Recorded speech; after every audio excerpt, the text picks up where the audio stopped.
बनाने के बाद परमेश्वर ने उसे आशीष दी और कहा, फूलो फलो और पृथ्वी पर भर जाओ। ये आशीष शैतान ने चुरा लिया। आज भी हमारी ज़िंदगी से आशीषों को शैतान चुरा लेता है। जब हम प्रभु की आज्ञाओं को मानते हैं और उसकी आज्ञाओं के अनुसार चलते हैं, ये आशीष हमारे जीवन में काम करती है। हमें हमेशा प्रभु की आज्ञाओं को मानना है। अब्राहम ने परमेश्वर की आज्ञाओं को माना। परमेश्वर ने जब उसे उस देश को छोड़ करके जाने की आज्ञा दी, वो उस देश को छोड़ दिया। उसने, वो परमेश्वर को नहीं जानता था, उसके बावजूद उसने उस देश को छोड़ा और परमेश्वर ने उसे आशीष दी। और परमेश्वर ने उसे आशीष देकर कहा उसको कि तुझे और तेरे वंश को मैं आशीष दूंगा और तू विश्वास का मूल पिता उसे बना दिया। वो परमेश्वर का मित्र बन गया।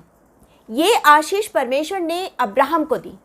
परमेश्वर हमेशा आज्ञाकारी लोगों को बहुत प्रेम करता है और वो उन्हें आशीष देता है। वो जब आप निर्गमन में देखेंगे और उसके बाद आप हर इसमें देखेंगे, पुराने नियम में आप हमेशा हर जगह पाएंगे कि तुम यदि मेरी आज्ञाओं को मानो और उस पर चलो। उसने दाऊद से कहा तुम मेरी आज्ञाओं को मानो और उस पर चल। उसने सुलेमान के लिए कहा कि तुम मेरी आज्ञाओं को मान, उस पर चल, तो मैं तुझे आशीष दूंगा। हर बार परमेश्वर की एक ही इच्छा है कि हम उसकी आज्ञाओं को माने, उस पर चले और जो आशीष उसने मेरे लिए और आपके लिए रखी है वो आशीष हमें मिले। तो परमेश्वर हमें आशीष देना चाहता है, लेना हमें है। वो तो आशीष देने के लिए अपने हाथों को फैला के रखा है कि मैं तो तुझे आशीष दूंगा, लेकिन हम उसकी आज्ञाओं को मानेंगे, उसकी योजनाओं के अनुसार चलेंगे, उस पर्पस को, जिस पर्पस से हमें संसार में उसे जानेंगे, हम निश्चित रूप से उन आशीषों को पाएंगे जो हमारा परमेश्वर हमें देना चाहता है। आज हम इन्हीं विषयों पर मनन करेंगे। परमेश्वर हमें आशीष देना चाहता है। जब हम अपनी ज़िंदगी में पीछे पलट के देखते हैं, हम क्या थे, आज हम क्या हैं, तब हमें उन आशीषों को हम देखने पाते हैं जिन्हें हम गिन ही नहीं सकते। अनगिनत आशीषों को हम देखने पाते हैं जो परमेश्वर ने मुझे और आपको दी है। जिस दिन से हमने इस संसार में जन्म लिया, उसकी आशीष की बारिश मानसून के समान हमारी ज़िंदगी में आना शुरू हो गई। रुकावट हमारी वजह से आती है। रुकावट शैतान की वजह से आती है, जो वो चुरा लेता है हमारी आशीषों को। जैसे उसने आदम और हवा के जीवन से उन आशीषों को चुराया, आज हमें परमेश्वर फिर से आशीष देना चाहता है। तभी तो उसने प्रभु यीशु मसीह को आपके लिए संसार में भेजा कि आप आशीषित हो जाए। उसने मेरे लिए भेजा कि मैं आशीषित हो जाऊं, हम आशीषित हो जाएं। इसलिए उसने प्रभु यीशु मसीह को इस संसार में भेजा। जब हम प्रभु यीशु मसीह को अपना उद्धारकर्ता ग्रहण कर लेते हैं, वो हमें अपनी अपरंपार आशीष देता है।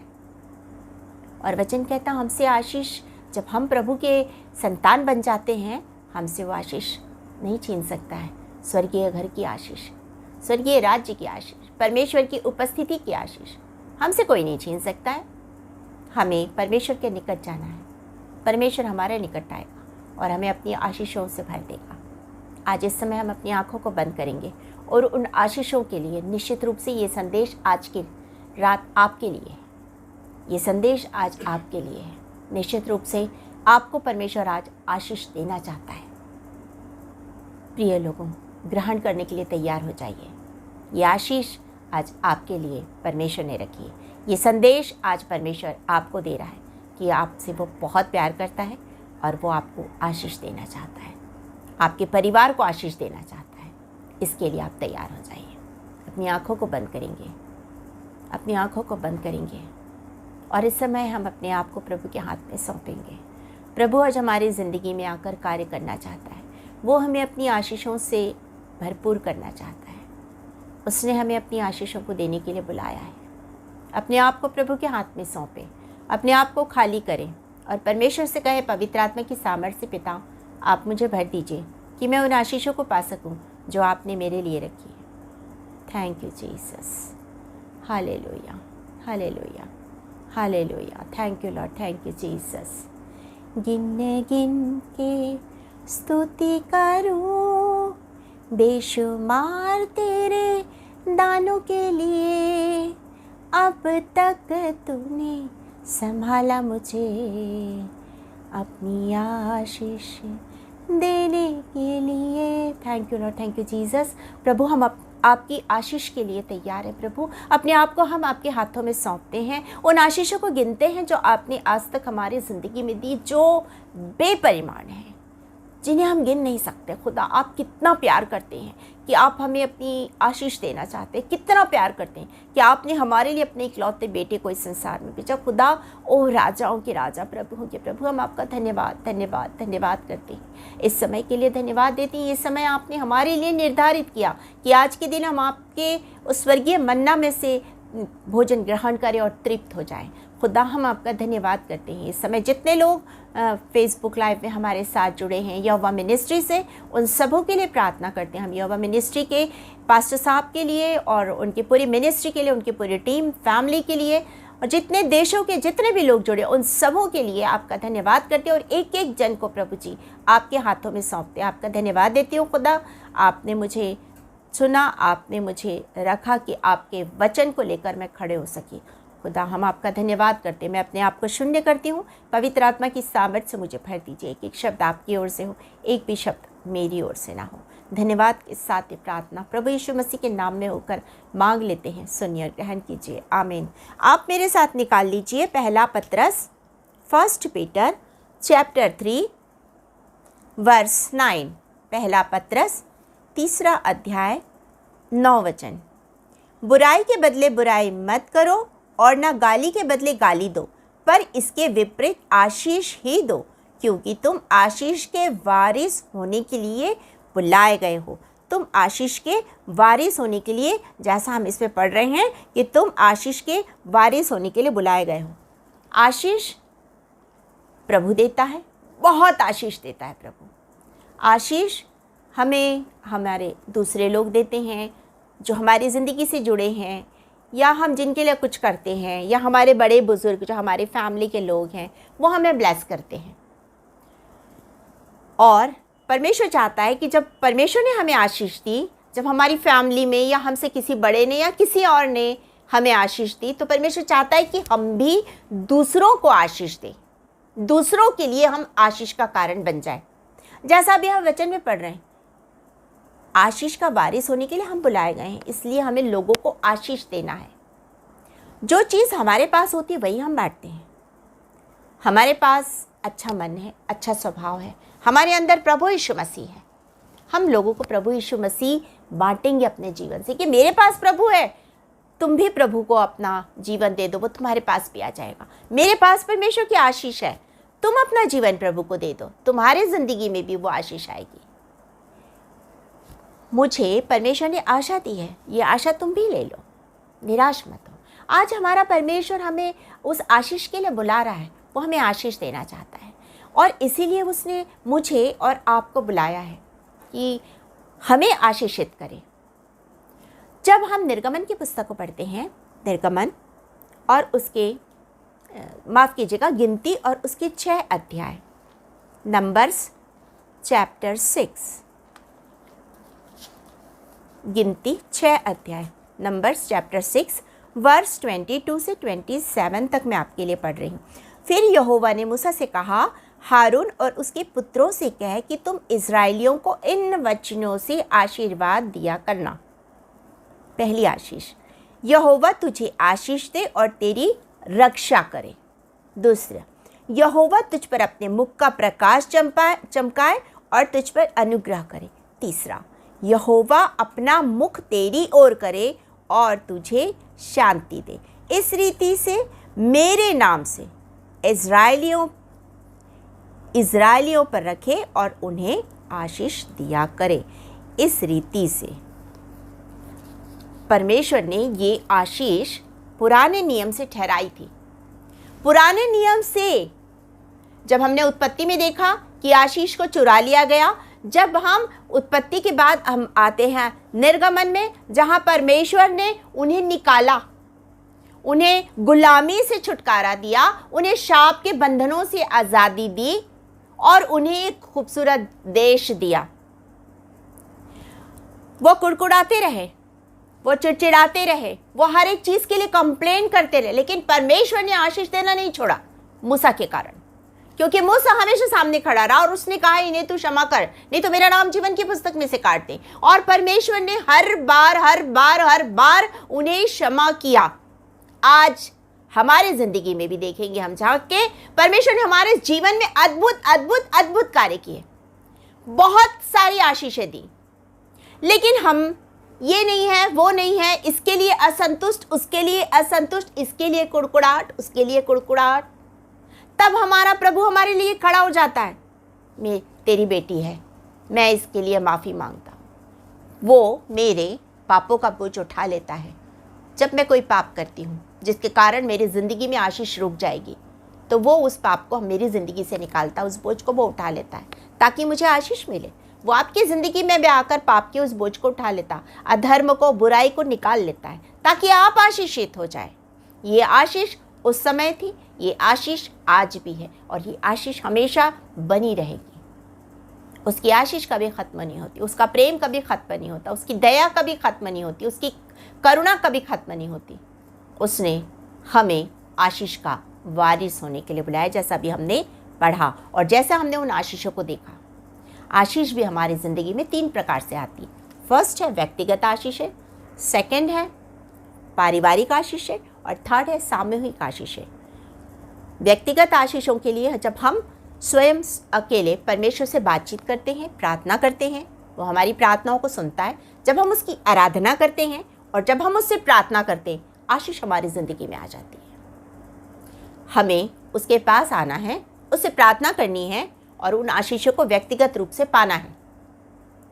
जब हम पारिवारिक प्रार्थना वेदी पर इकट्ठा होते हैं परिवार के साथ, और परिवार के साथ जब हम इकट्ठा होकर प्रार्थना करते हैं, आराधना करते हैं, प्रार्थना करते हैं, वचन को पढ़ते हैं, वचन को सुनते हैं, परमेश्वर की उपस्थिति हमारे बीच में होती है और वो हमें पारिवारिक रूप से आशीषित करता है। हम व्यक्तिगत रूप से आशीषित हुए स्वयं, हमने पारिवारिक रूप से आशीष को पाया जब हम परिवार सहित परमेश्वर के वेदी के पास आए, उसके चरणों के पास आए। परमेश्वर ने हमें अपनी आशीषों से भर दिया।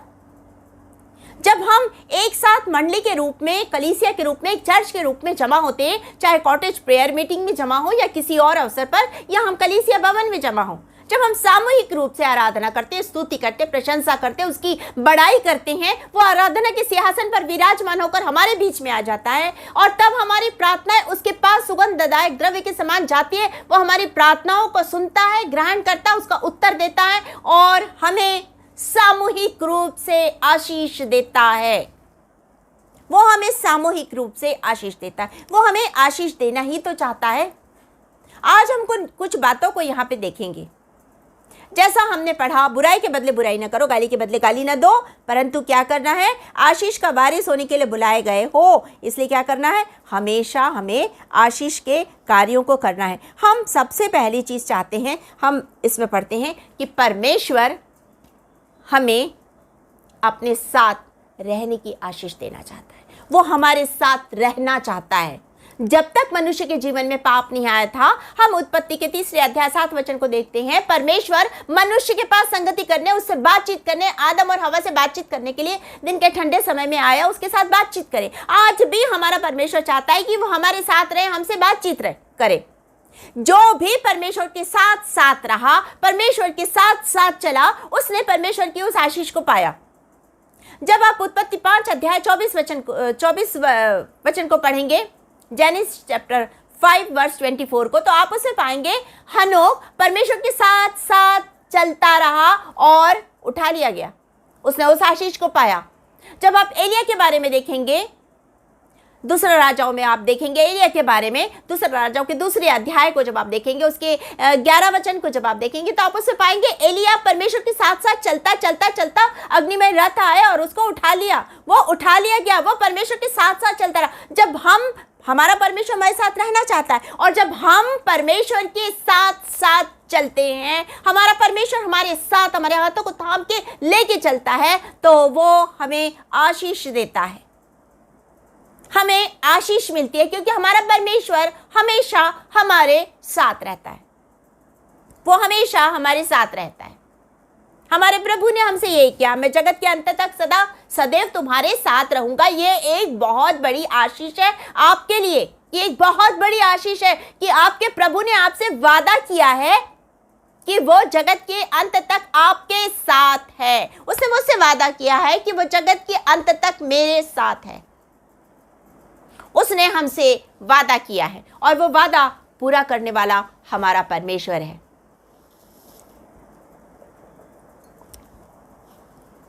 उसने जो वादा किया है वो उस वादे को पूरा करता है।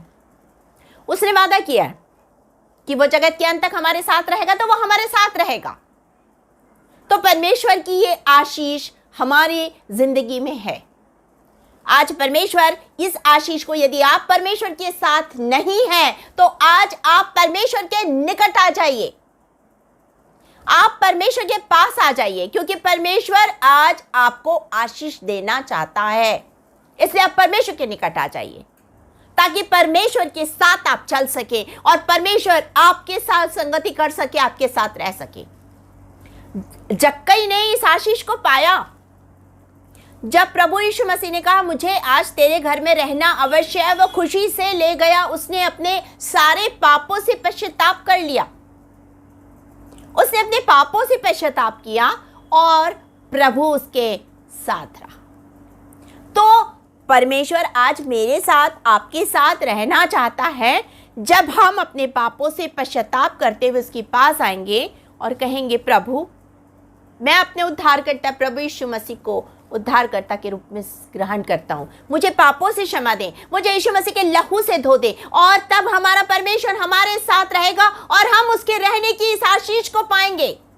हम उसके साथ रहने की इस आशीष को पाएंगे जो वो हमें देना चाहता है, जो वो हमें देना चाहता है। वो हमारे साथ हर पल हर समय रहना चाहता है। ये आशीष से वो आज आपको भरना चाहता है, क्योंकि उसने आपको आशीष देने के लिए ही बुलाया है। जैसा अभी हमने यहाँ पर पढ़ा कि आप क्यों कौन है, आशीष का वारिस होने के लिए बुलाए हुए हैं। आप आशीष का वारिस होने के लिए बुलाए गए हैं। हम दूसरी चीज़ इसमें देखेंगे, वो आपको सुरक्षा देना चाहता है, आपको सुरक्षित रखना चाहता है। जब आप भजन संहिता और उसके 91 और उसके फर्स्ट वर्स को देखेंगे, साम 91 फर्स्ट वर्स, तो आप उसे पाएंगे। उसमें लिखा है परम प्रधान की छाया में ठिकाना पाए। तो वो हमें अपने पंखों की आड़ में छिपाना चाहता है, वो हमें उसमें छिपाना चाहता है कि हम उसमें सुरक्षित रहे, क्योंकि वचन कहता है हमें उसने अपनी आंखों के पुतली बनाया है, और जब हम उसकी आंखों की पुतली है तो हमें वो सुरक्षित ही तो रखेगा।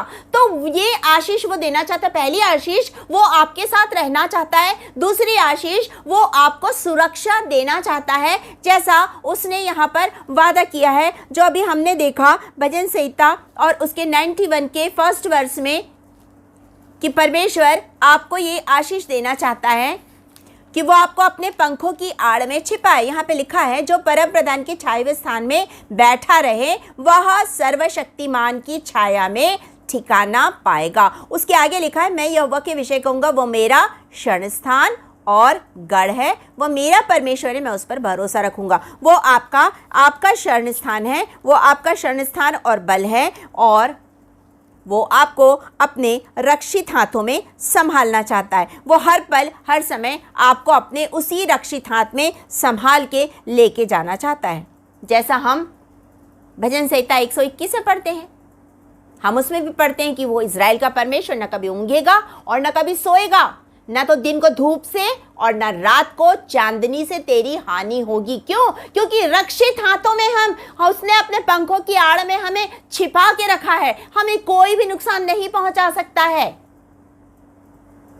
लोग हमारी आत्मा को नुकसान नहीं पहुंचा सकते। शरीर तो नाशवान है, लेकिन आत्मा परमेश्वर के पास जाएगी, इसे कोई नुकसान नहीं पहुंचा सकता। जब हम परमेश्वर के निकट जाएंगे वो हमें अपने पंखों की आड़ में छिपा के रखेगा और हमें अपनी आशीषों से भरेगा। जैसा अभी हमने देखा कि हम आशीष का वारिस होने के लिए बुलाए हैं, तो ये आशीष आज परमेश्वर आपको देना चाहता है, क्योंकि वो आपको आशीष का वारिस होने के लिए उसने बुलाया है। हम तीसरी आशीष देखेंगे।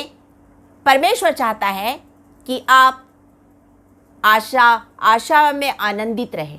परमेश्वर चाहता है कि आप आनंदित रहें, हर समय आनंदित रहें, निराश ना हो, परंतु उस पर आशा रखें। वो आपको अपनी आशा से भरना चाहता है। रोमियो और उसके 15 चैप्टर और उसके 13 वर्स को आप देखेंगे। रोमियो चैप्टर 15 वर्स 13 मैं आपके लिए पढ़ देती हूँ। परमेश्वर जो आशा का दाता है, तुम्हें विश्वास करने में सब प्रकार के आनंद और शांति से परिपूर्ण करे, और कि पवित्र आत्मा की सामर्थ्य से तुम्हारी आशा बढ़ती जाए, तुम्हारी आशा बढ़ती जाए। वो चाहता है कि हम आशावान रहे, कभी भी किसी भी छोटी बड़ी चीज़ के लिए हम निराश ना हो, परंतु हम सदैव आशावान बने रहे, हम उसकी उस आशीष को पाए, उस आनंद में रहे। आनंदित तो हमें हर समय रहना है। क्यों? क्योंकि हम तो पाप के कारण मरे हुए थे, हम तो नाश हो रहे थे, लेकिन अब हम बचा लिए गए हैं। हम नाश हो रहे थे, हम बचा लिए गए, हम नरक की आग में जलने से बच गए हैं। तो जब नरक की आग में जलने से बच गए हैं तो हमें तो आनंदित होना चाहिए कि हम नरक की आग में जलने से बच गए। हमें तो आनंदित होना चाहिए कि हम नाश नहीं हो रहे। हमें तो आनंदित होना चाहिए कि हमारे पाप के बोझ को हमारे ऊपर से प्रभु ने उतार लिया। यीशु मसीह ने मेरे लिए और आपके लिए उस क्रूस की मृत्यु को सहा। तो हमें तो आनंदित होना चाहिए कि उसने मेरे लिए और आपके लिए कांटों का ताज पहना कि मैं और आप जीवन का मुकुट पाए। तो हमें तो आनंदित होना चाहिए। हमें हमेशा आशा रखना चाहिए परमेश्वर पर। छोटी छोटी चीज के लिए निराश नहीं होना है, परंतु उस पर आशा रखना है, क्योंकि वो वादे का पक्का परमेश्वर है और वो निश्चित रूप से आपने जो भी मांगा है वो पूरा करने वाला परमेश्वर है। तो परमेश्वर आपके साथ रहना चाहता है। परमेश्वर आपको अपने रक्षित हाथों में रखना चाहता है। परमेश्वर आपको आनंदित करना चाहता है और आशावान बनाना चाहता है। हमने इन 3 बातों को देखा। हम यहाँ पर चौथी बात को भी देखेंगे।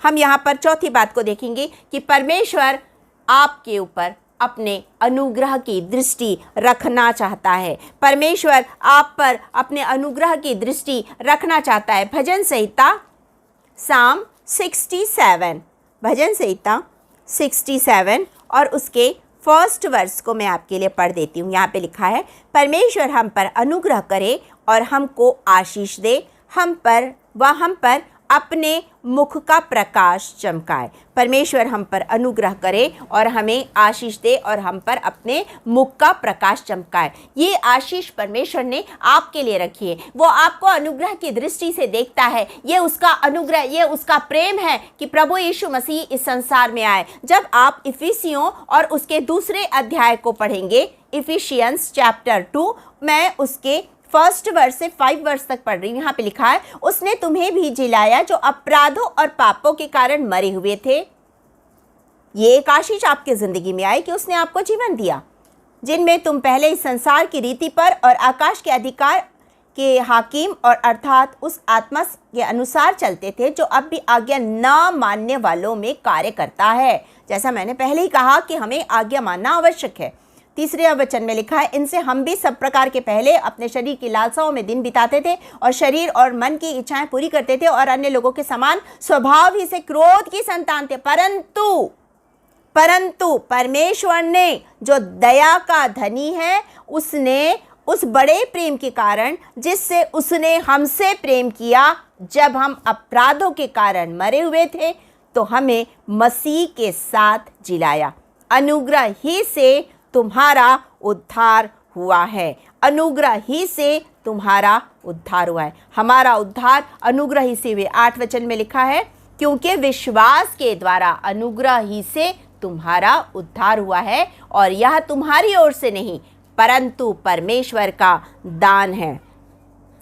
तुम्हारी ओर से नहीं परंतु परमेश्वर का दान है। हम तो मरे हुए थे, जैसा भी हमने पढ़ा, पाप के कारण, अपराधों के कारण नाश हो रहे थे, मरे हुए थे। तब हमारा प्रभु यीशु मसीह इस संसार में आया। उसके अनुग्रह की दृष्टि मुझ पर पड़ी, उसके अनुग्रह की दृष्टि आप पर पड़ी और हम बचा लिए गए। हमारा उद्धार हुआ। जब हम विश्वास करते हैं हमारे उद्धारकर्ता प्रभु यीशु मसीह पर, हमारी जिंदगी में उद्धार का कार्य होता है। हमें पापों से क्षमा मिलती है, हमें पापों से क्षमा मिलती है, हमें पवित्र आत्मा की सामर्थ्य मिलती है।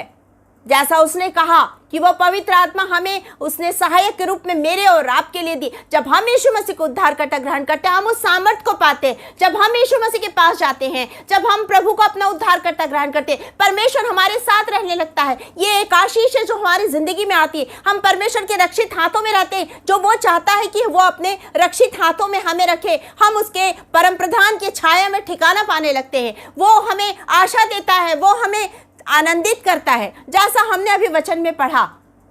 और वो ये सब कुछ सिर्फ और सिर्फ परमेश्वर की उस दया के कारण होता है जो प्रभु यीशु मसीह का अनुग्रह हम पर प्रकट हुआ है, कि उसने हमारे पापों के लिए अपने आप को क्रूस पर बलिदान किया, कि उसने हमें बचाने के लिए अपना लहू बहाया। और जब हम उसके पास जाते हैं, जब हम प्रभु को यीशु मसीह को उद्धारकर्ता ग्रहण करते हैं, हम उसी लहू से धोए जाते हैं, हम शुद्ध होते हैं, हम पवित्र होते हैं और हम परमेश्वर की संतान बन जाते हैं। कितनी बड़ी आशीष है जो आज परमेश्वर आपको और मुझे देना चाहता है। ये आशीष हमें देना चाहता है।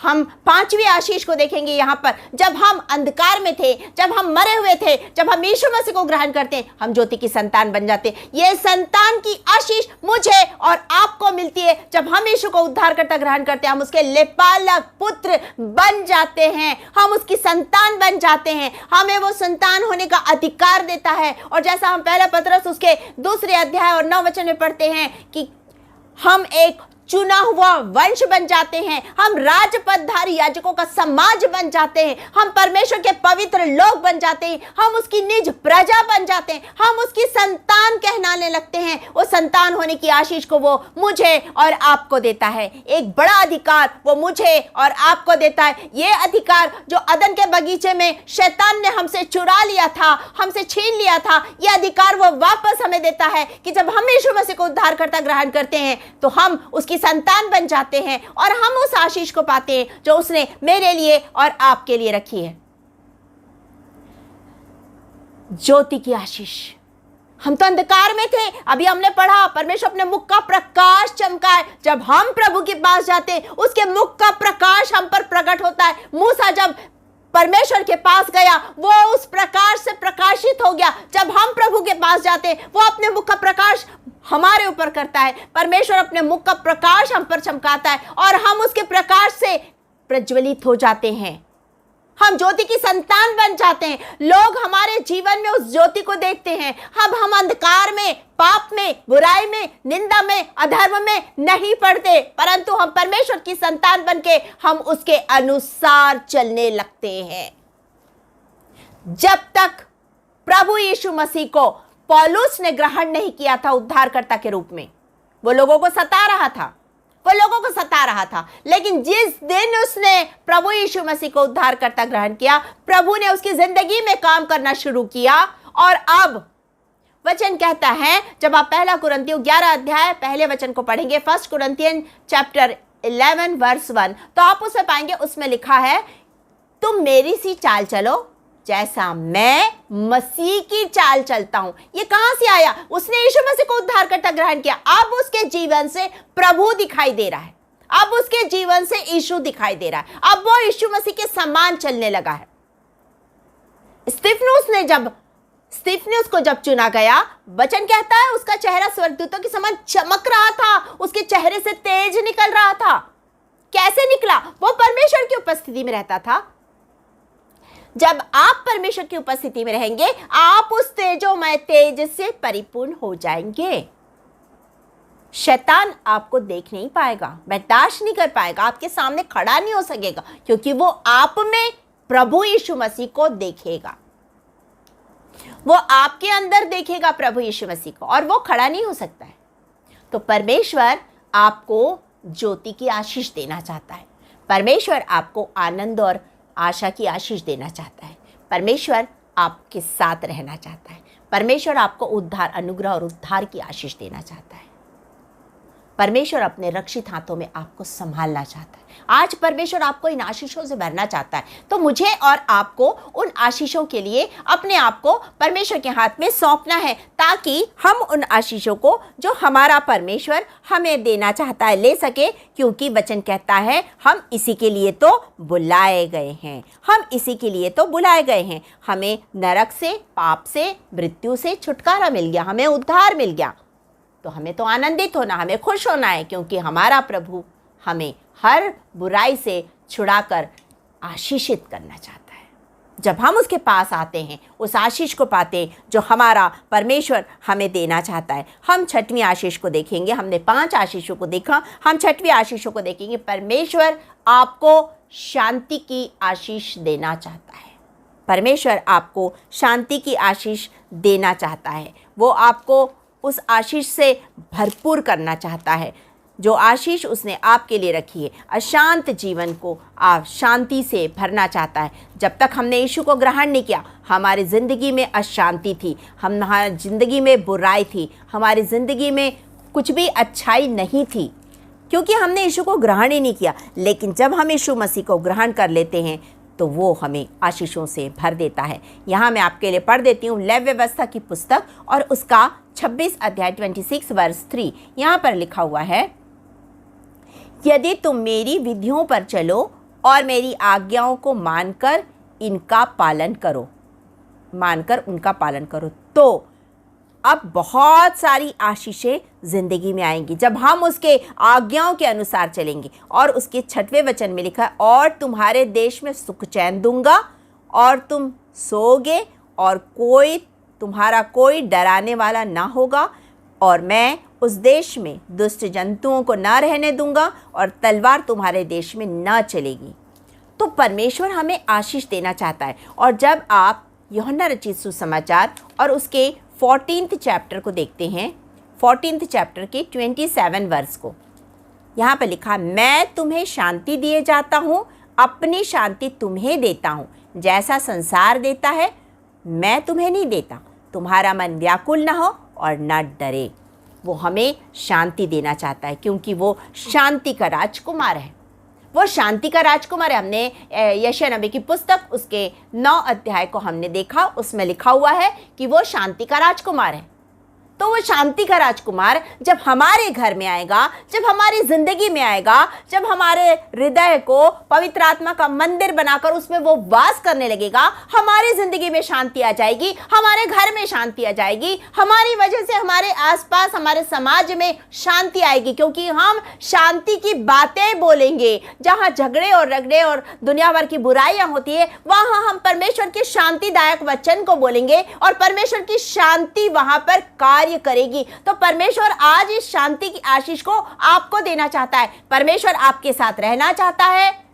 परमेश्वर अपने सुरक्षित हाथों में आपको रखना चाहता है। परमेश्वर आपको आनंदित और आशावान बनाना चाहता है। परमेश्वर आपको ज्योति की संतान बनाना चाहता है। वो चाहता है कि आप ज्योति की संतान बन जाए, और परमेश्वर आपको अपनी शांति से भरना चाहता है। आज वो चाहता है कि वो शांति आपकी जिंदगी में भी आ जाए। शांति का राजकुमार आपके घर का, आपके जीवन का भी स्वामी बन जाए, और आपका घर और आपका जीवन शांति से भर जाए। वो शांति जो संसार नहीं दे सकता, वो शांति सिर्फ और सिर्फ और सिर्फ प्रभु यीशु मसीह के द्वारा मिलेगी आपको, जब आप उसे अपना उद्धारकर्ता ग्रहण कर लेंगे। जैसा हमने इस आशीष को देखा कि वो हमें अनुग्रह की दृष्टि हम पर रखता है ताकि हम उद्धार को पा सके। वो अनुग्रह की दृष्टि मुझ पर और आप पर रखता है ताकि हम उद्धार को पा सके। और जब वो उसके अनुग्रह की दृष्टि हम पर पड़ती है और हम उद्धार पाते हैं, हम ज्योति की संतान बन जाते हैं, और तब वो हमें अपनी शांति से भर देता है, क्योंकि वो शांति का राजकुमार है। और इसी के लिए आप और मैं बुलाए गए हैं। प्रभु ने मुझे और आपको बुलाया है इस शांति को देने के लिए।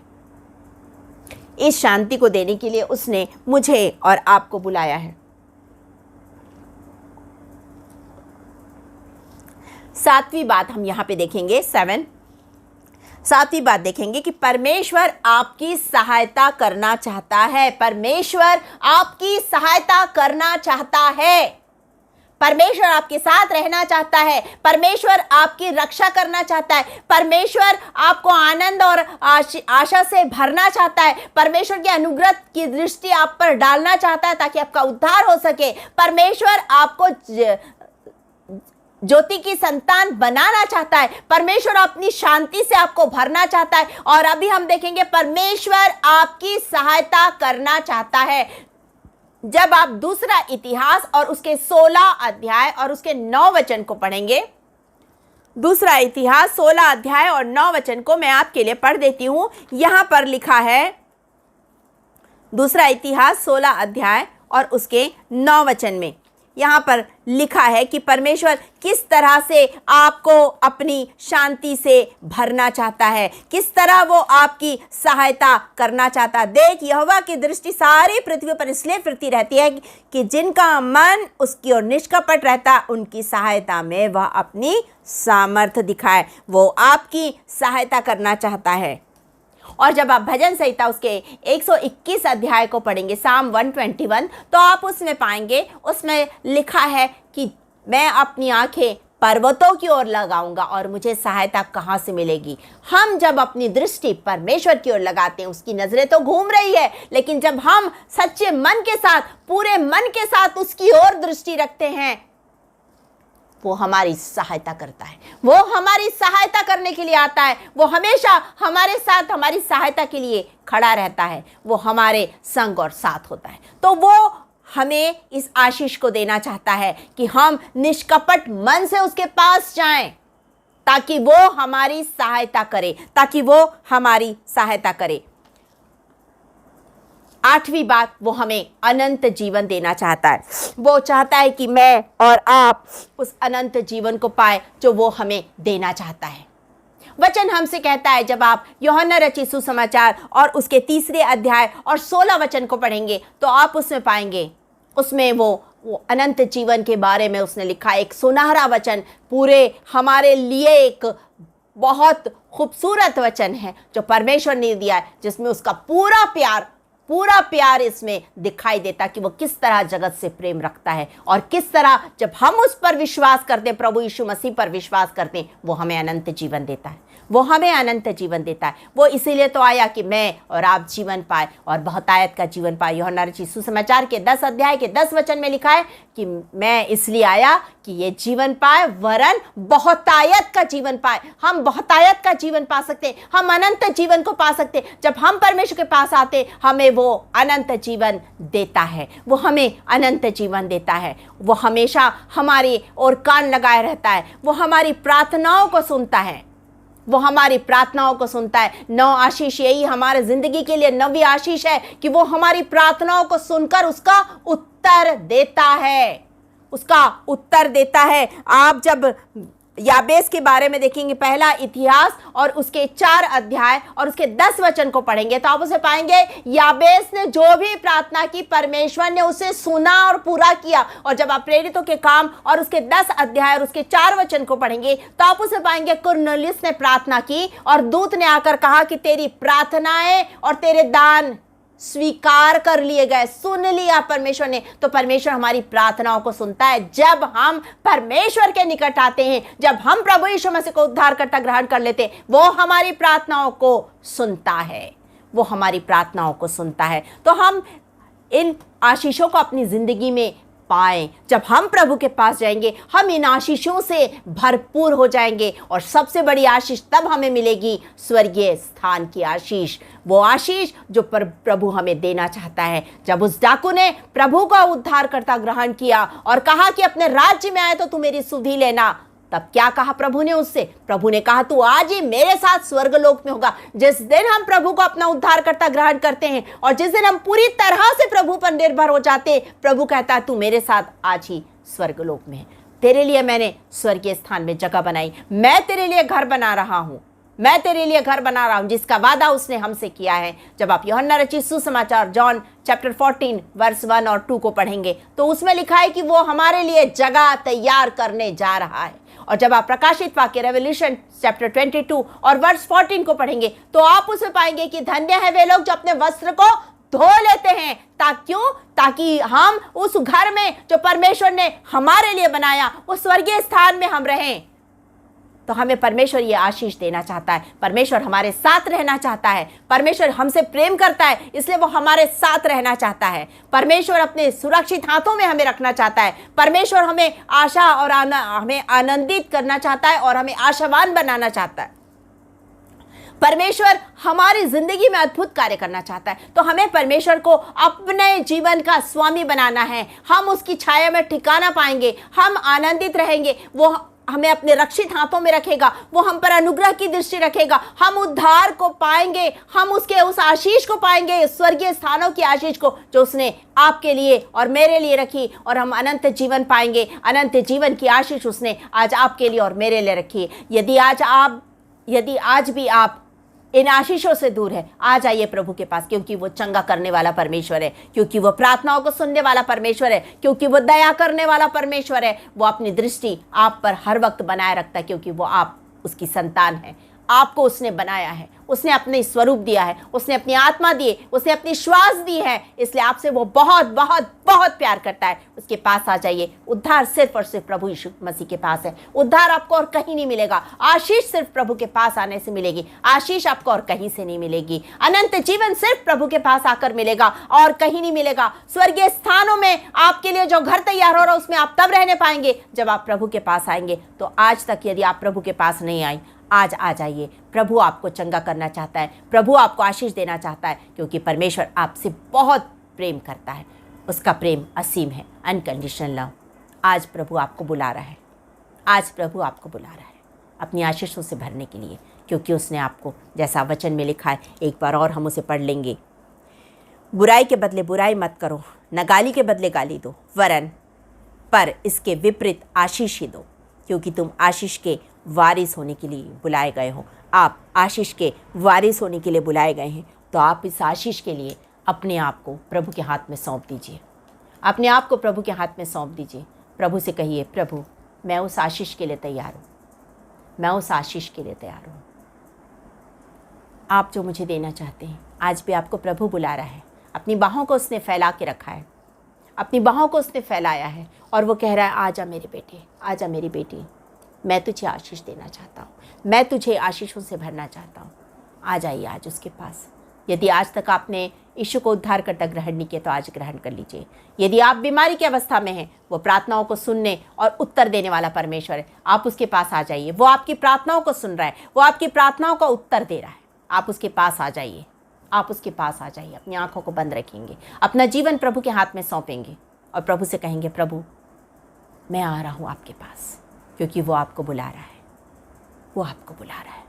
अपनी आंखों को बंद रखिए, प्रभु से प्रार्थना कीजिए। अपने मन में अपने लिए प्रार्थना कीजिए, अपने परिवार के लिए प्रार्थना कीजिए, अपने कलीसिया के लिए प्रार्थना कीजिए, अपने आसपास के लोगों के लिए प्रार्थना कीजिए, अपने देश के लिए प्रार्थना कीजिए। जिस देश में आप रहते हैं, अपने उस देश के लिए प्रार्थना कीजिए, क्योंकि जब आप प्रार्थना करेंगे, आपसे परमेश्वर ने वादा किया है कि वो आपके देश को ज्यों का त्यों कर देगा। प्रभु का देश बन जाएगा, प्रभु की उपस्थिति का देश बन जाएगा। अपनी आंखों बंद रखें। Thank you lord, thank you Jesus. अपने आप को प्रभु के हाथ में सौंपे। Thank you Jesus. बुला रहा प्रभु तुझे कलवरी की राह से, चला गया था दूर क्यों तू क्रूस की पनाह से।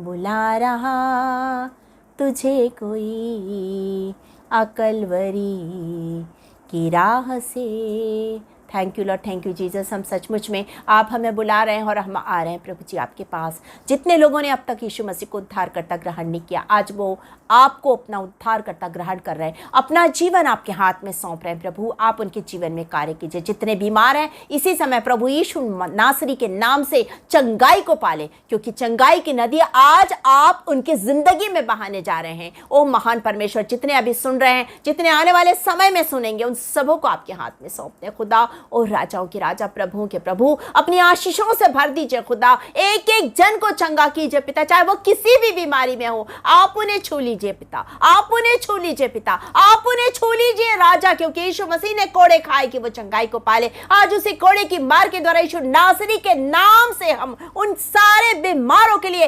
चंगाई की घोषणा करते हैं। थैंक यू जीसस, आप हमारी प्रार्थनाओं को सुन रहे हैं खुदा, आप चंगा कर रहे हैं, आपका धन्यवाद करते हैं। राजाओं के राजा, प्रभुओं के प्रभु, जो बेरोजगार है आज आप उनके लिए अच्छी जगह पर जॉब दे दीजिए प्रभु जी, उनके लिए योजना बना के उसे पूरा कीजिए खुदा। जो निसंतान है उन्हें संतान की आशीष दीजिए, जो अपने परिवार के लिए प्रार्थना कराना चाहते हैं खुदा, उन सारे परिवारों को इस समय हम आपके चरणों के पास लेकर आते हैं पिता।